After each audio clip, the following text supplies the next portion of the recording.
आज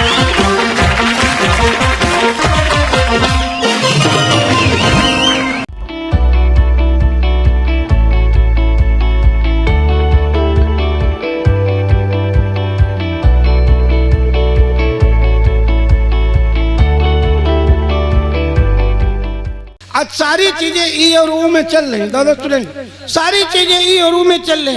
ई फाइल, ऊ फाइल, ई गवर्नमेंट, ऊ गवर्नमेंट, ई मैगजीन, ऊ मैगजीन। एक आदमी ने हमसे आके पूछा कि आप ई ब्राह्मण हैं कि ऊ ब्राह्मण हैं? बहुत समस्या है, सारी चीजें ई और ऊ में चल रही। मैं कह रहा था हाथ से कहाँ नहीं है, कहाँ नहीं है हाथ से। आप किसी से परिचय कराइए, ये मेरा भतीजा है, तत्काल लोग पूछते हैं सगा भतीजा है। आप किसी से परिचय कराइए, ये मेरा भांजा है, तत्काल लोग पूछते हैं सगा भांजा है। एक बार मैं अपनी पत्नी के संग जा रहा था। अच्छा, कितने लोग समझ रहे हैं? बजाइए तब आगे बढ़ेंगे। हाँ, पूछ देते हैं सगा भांजा है, सगा भतीजा। लोगों ने पूछ दिया कि सगी पत्नी है क्या? अब आप कहेंगे सगी पत्नी क्या होती है? हमारे समाज में सबके चरित्र की रक्षा के लिए कुछ शब्द बनाए गए। जैसे सबको आप माँ नहीं कह सकते, इससे पिता का चरित्र खराब होता, तो माता तुल्य कहते हैं। सबको पिता नहीं कह सकते, तो पिता तुल्य का। हमारे यहाँ साली वाली आधी घरवाली होती है, तो जब साली आधी घरवाली है तो सगी पत्नी भी तो हो सकती है। एक बार मैं लखनऊ जा रहा था मित्रों, एक बार फिर कह रहा हूं, मैं बहुत विद्वान व्यक्ति हूं। हमारी विद्वता के सम्मान में एक बार ताली बजाइए, आगे बढ़ता।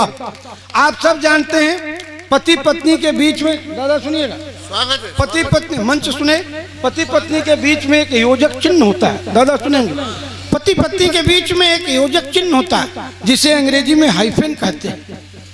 उसको हटाकर मैंने ये कविता लिखी है। हाँ, ये भाषा विज्ञान की चीज है, ये सिर्फ प्राइमरी स्कूल के प्रोफेसर ही बता सकते हैं। पति पत्नी के बीच का जो हाइफन है, योजक चिन्ह, उसको हटाकर कविता लिखी। एक बार मैं लखनऊ जा रहा था, सामने के बर्थ पर एक स्त्री पुरुष बैठे हुए थे। दोनों में बहुत प्रेम था। कुछ भी बेचने आए, केला बेचने आए, बोले केला खाओगी?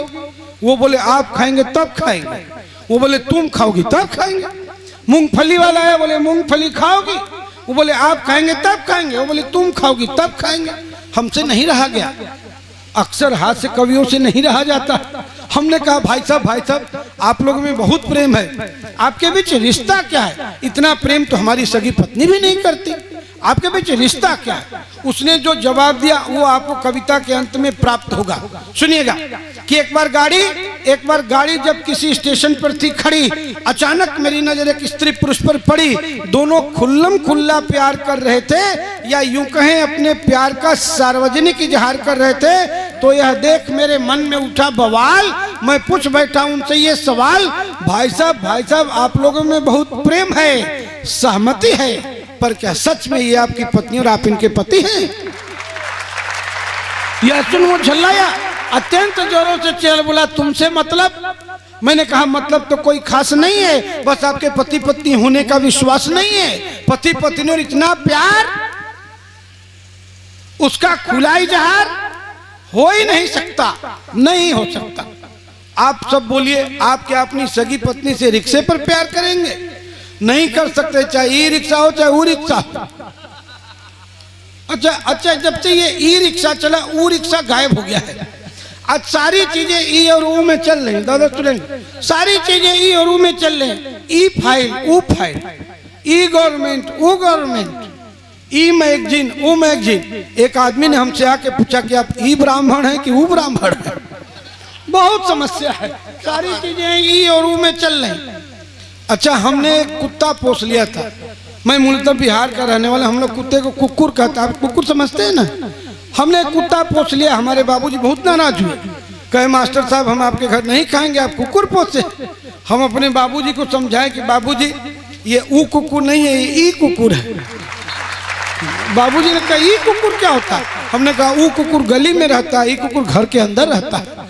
ऊ कुकुर को खाना फेंक के खिलाया जाता है, ई कुकुर को हाथ से खिलाया जाता है। ऊ कुकुर से कोई प्यार नहीं करता, ई कुकुर से हमारी पत्नी भी प्रेम करती। तब जाके हमारे बाबूजी माने। तो सारा मामला ई और ऊ में है। तो पति पत्नी और इतना प्यार, उसका खुला इजहार हो ही नहीं सकता, नहीं हो सकता। वो बोला अरे यार इतनी सी बात के लिए करते हो माथा पच्ची, बात बिल्कुल साफ है और सच्ची। उसने जो जवाब दिया आप तक पहुंच जाएगा तो आशीर्वाद दीजिएगा कि अरे यार इतनी सी बात के लिए करते हो माथा पच्ची, बात बिल्कुल साफ है और सच्ची। हम दोनों पति पत्नी हैं सही, पर एक दूसरे के नहीं। हाँ वो हाइफन हटा दिया है। हाँ समझ में आ रहा है तो आशीर्वाद दीजिएगा, आपके प्रांगण में पहली बार आया। हम दोनों पति पत्नी हैं सही, पर एक दूसरे के नहीं। हम तो पार्ट टाइम के लिए he made for each other हैं, वरना मैं किसी और का फादर हूं और ये किसी और की मदर है, ये किसी और की मदर है। तब आप अखबारों में पढ़ते हैं 2 बच्चों की माँ 2 बच्चों के पिता के संग फुर। अच्छा इधर के अखबारों में छपता है। कितने चरित्रवान लोग हैं आप लोग। आइए आखिरी कविता पढ़ता हूं। 12 पंक्तियों की एक व्यंग रचना पढ़ता हूं। समृद्ध मंच है, पत्रकार बंधुओं का कार्यक्रम है, इसलिए ये रचना पढ़नी पड़ रही है मुझे। मित्रों, शिक्षा व्यवस्था से हम सभी जुड़े हैं। पूरे देश की शिक्षा व्यवस्था पर 12 पंक्तियों की ये व्यंग रचना पढ़ता हूं। मंच का आशीर्वाद मांगता हूं। कविता का शीर्षक है बस्ते का बोझ। आप सब पत्रकार बंधु हैं, पत्रकार लोग हैं, आप सब देख रहे हैं बच्चों के ऊपर कितना बोझ है, बच्चे के ऊपर कितना प्रेशर है, दबाव है। बच्चा बोलना शुरू करता है, हम आप पूछना शुरू करते हैं बेटा क्या बनोगे। हम में से अधिकांश लोग अब ये चाहने लगे हैं कि जो हम नहीं बन पाए वो हमारा बच्चा बन जाए। तब कोटा में जब बच्चे आत्महत्या करते हैं, मैं वहां से ये कविता पढ़ता हूँ, आप सबका आशीर्वाद मांगता हूँ। कोटा में जब बच्चे आत्महत्या करते हैं उनकी खबरें आती हैं, तब ये कविता प्रासंगिक होती है, पढ़ता हूँ। एक दिन मैंने देखा दरअसल क्या है कि हम में से अधिकांश लोग ये चाहने लगे हैं कि हमारा बच्चा इंटरमीडिएट तक जाते जाते एटीएम मशीन बन जाए। हम में से बहुत कम लोग अब चाहते हैं कि हमारा बच्चा एक नैतिक हम में से बहुत कम लोग चाहते हैं कि हमारा बच्चा एक नैतिक इंसान बने। तब 12 पंक्तियों की ये व्यंग रचना पढ़ता हूँ, एक एक व्यक्ति से आशीर्वाद मांगता हूँ। एक दिन मैंने देखा मेरा 8 साल का बच्चा 25 किलो का बस्ता टांग कर टेढ़ा होकर घर आ रहा है।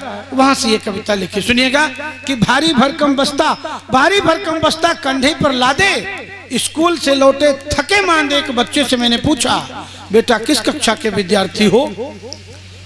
भारी भरकम बस्ता कंधे पर लादे, स्कूल से लौटे थके मांदे एक बच्चे से मैंने पूछा बेटा किस कक्षा के विद्यार्थी हो। उसने कहा विद्यार्थी नहीं स्टूडेंट हूं। हिंदी दिवस के करोड़ों रुपए के कार्यक्रम बच्चे ने तमाचा मारा, कहा विद्यार्थी नहीं स्टूडेंट हूं, अपने पेरेंट्स का ओबीडिएंट हूं, उनके सपनों को पूरा करने के लिए ये भारी भरकम बोझ अपने कंधों पर ढोता हूं, पर उन्हें नहीं पता भीतर ही भीतर बहुत रोता। बच्चे का दर्द सुनाता हूं, सुनिएगा। पर उन्हें नहीं पता उनके सपनों को पूरा करने के लिए ये भारी भरकम बोझ अपने कंधों पर ढोता हूं, पर उन्हें नहीं पता भीतर ही भीतर बहुत रोता हूं। आपको पता है ये बस्ता इतना क्यों भारी है? क्योंकि इसमें किताबें नहीं, सपनों की पूरी अलमारी है। ये देखिए, आपको पता है ये बस्ता इतना क्यों भारी है? क्योंकि इसमें किताबें नहीं, सपनों की पूरी अलमारी है। ये देखिए, इसमें रखा है दादी का इंस्पेक्टर, दादा का कलेक्टर, मम्मी का इंजीनियर, पापा का डॉक्टर, दीदी का मैनेजर, भैया का डायरेक्टर। देखा आपने हर किसी ने अपने लिए कोई न कोई सपना पाल रखा है और उस सपने का बोझ मेरे नाजुक कंधों पर डाल रखा है। और आखिरी बात जो बच्चा कहता है, सदन के एक एक व्यक्ति से आशीर्वाद मांगता हूँ, मंच से भी आशीर्वाद मांगता हूँ, ध्यान चाहता हूँ। आदरणीय सुनिएगा कि देखा आपने हर किसी ने अपने लिए कोई न कोई सपना पाल रखा है और उस सपने का बोझ मेरे नाजुक कंधों पर डाल रखा है और उन सपनों के बोझ से ही ये बस्ता इतना भारी हो गया है और इसी में कहीं छुपा कर रखा था मैंने अपना बचपन, जो अब शायद कहीं खो गया है, बहुत बहुत आभार, बहुत बहुत।